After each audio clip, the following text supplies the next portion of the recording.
বাংলাদেশ থেকে সরাসরি একজন আমার কোম্পানিতে নিয়ে আসতেছি। টোকিও ইন্টারন্যাশনাল এয়ারপোর্টে জব করবে। বাংলাদেশ থেকে সরাসরি আমি নিয়ে আসতেছি তাকে। তো সেহেতু আমার কোম্পানিতে আসবে, আমার এই বাসায় 2 সপ্তাহ থাকা লাগবে। কেন? তার বাসা এখনও রেডি হয় নাই, তার বাসা রেডি হইতে হইতে আরও 2 সপ্তাহ লাগবে। সেই জন্য আমার বাসাতে আসবে।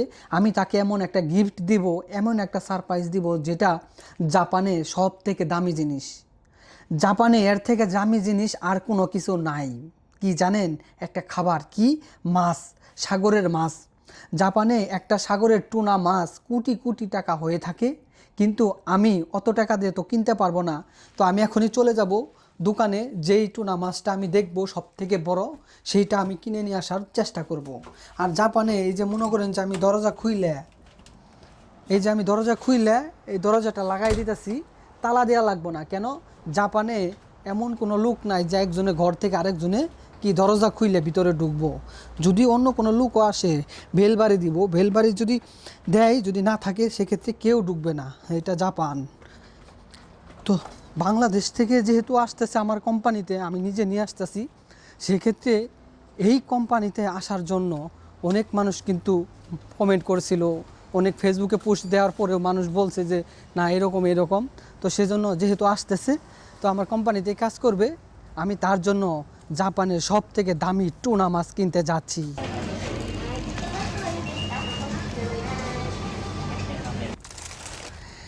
এই সেই টুনা মাছ। বাংলাদেশ থেকে একটি ভাইকে আমি আমার নিজের কোম্পানিতে নিয়ে আসতেছি, টোকিও ইন্টারন্যাশনাল এয়ারপোর্টে জব করবে। তো সরাসরি বাংলাদেশ থেকে আজকে রাত্রের 2:30টার সময় বাংলাদেশের বিমান ফ্লাইট করছে। আজকে মানে জাপানের সময় 12টার সময় এসে নামবে নারিতা এয়ারপোর্টে, দেন আমার বাসায় আসবে। সে কিন্তু আসতেছে, তার বাসা এখনও ঠিক হয় নাই, কিন্তু এয়ারপোর্টে ঢোকার আগে অনেক কাগজপাতি খাকুনিন বা চেক করা লাগে। এবং ইন্টারন্যাশনাল এয়ারপোর্ট যেহেতু এয়ারপোর্টে জব করবে, সেক্ষেত্রে একটা কার্ড তৈরি করা লাগে সেখানে প্রবেশ করার জন্য।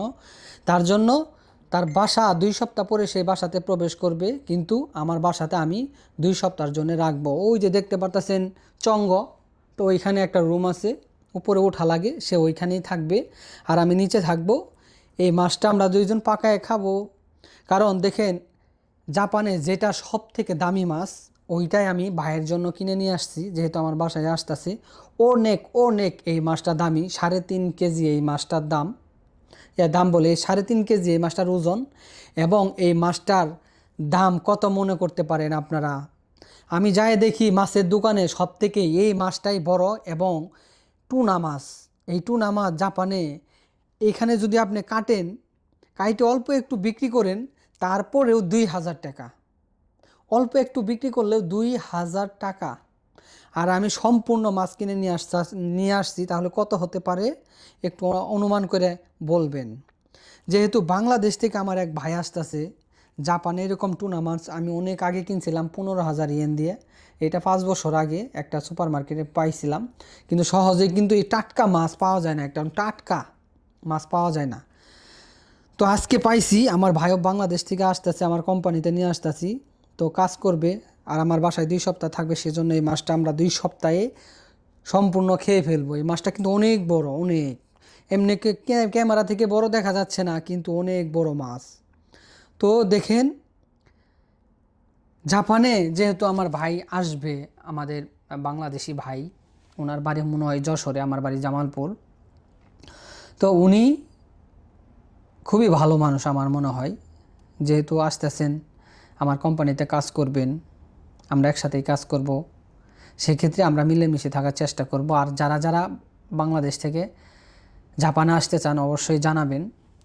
তো এই ভিডিওটা শুধু একটু বিনোদন দেওয়ার জন্য, এটাই যে আমার ভাই আসতেছে, তাকে আমি এই মাছটা উপহার দিব এবং আমরা 2জনে কেটে খাবো।